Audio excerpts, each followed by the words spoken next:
अस्सलामुअलैकुम मेरे प्यारे दोस्तों। मैं उम्मीद करता हूँ सभी दोस्त ठीक होंगे। अल्लाह ताला सब दोस्तों को सेहत तंदुरुस्ती दे, आमीन। दोस्तों माशाल्लाह से एक अच्छी अपडेट मेरे सामने आई है। एक दोस्त ने व्हाट्सएप ग्रुप के अंदर ये कुछ इन्फॉर्मेशन शेयर की थी, तो मैंने सोचा कि जितने भी बाकी मेरे व्यूअर हैं उन तक भी ये इन्फॉर्मेशन पहुँचा दूँ। तो बता दूँ, ये इन्फॉर्मेशन शेयर करने का मकसद सिर्फ आपकी इन्फॉर्मेशन में इजाफा करना है, ना कि मेरा मकसद है कि मैं आपकी टिकट के पैसे ज़ाया करवाऊँ।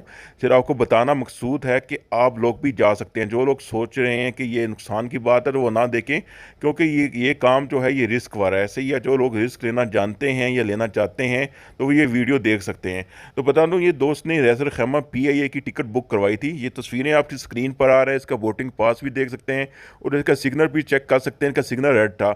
हाँ, इसका वीज़ा स्टेटस जो था वो वीज़ा इसका एक्टिव था। सही है, आपका वीज़ा एक्टिव है, सिग्नल रेड है, तो आप रैसर खैमा PIA की एयरलाइन से टिकट लेके जा सकते हैं।